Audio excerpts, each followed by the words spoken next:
அப்படின்னா அடிப்படை கடமை குறித்து கீழ்காணும் எந்த சொற்றொடர்கள் சரியானவை அப்படின்னு சொல்லி கேட்டிருக்காங்க.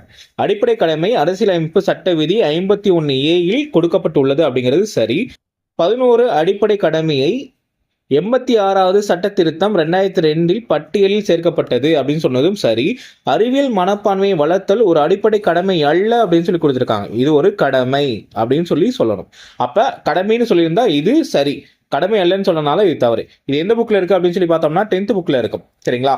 அடிப்படை கடமையை பட்டியலிட்டு இருப்பாங்க. ஒவ்வொரு இந்திய குடிமகனும் அரசியலமைப்பு, அதன் கொள்கை, நிறுவனங்கள் மற்றும் தேசிய கொடி மற்றும் தேசிய கீதம் ஆகியவற்றை மதித்தல்.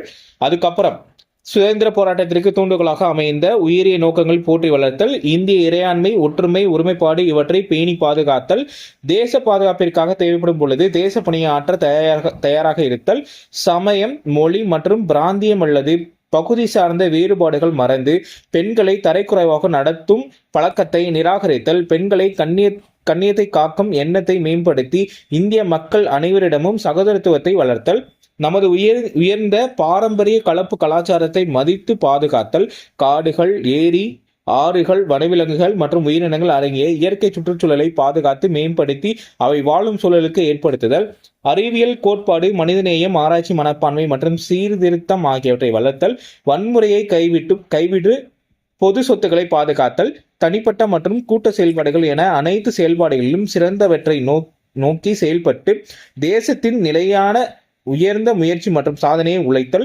6 முதல் 14 வயதுக்குட்பட்ட குழந்தைகள் அனைவருக்கும் கல்வி வாய்ப்பின் வழங்குதல். அதாவது 86வது அரசியலமைப்பு திருத்த சட்டம் 2002 படி 51A கே சேர்க்கப்பட்டது அப்படின்னு கொடுத்திருப்பாங்க. 11வது அடிப்படை கடமையாக அறிமுகப்படுத்தப்பட்டுள்ளது. இந்த பிரிவின் கீழ் அனைத்து இந்திய குடிமகனும் அல்லது பெற்றோர்கள் 6 முதல் 14 வயது தங்களது குழந்தைகள் அனைவரையும் கல்வி பெறும் வாய்ப்பினை ஏற்படுத்தி தர வேண்டும் அப்படின்னு சொல்லி கொடுத்திருக்காங்க. மொத்தம் 11 அடிப்படை கடமை அப்படிங்கிறது நமக்கு சொல்லப்பட்டிருக்கு. தேங்க்யூ.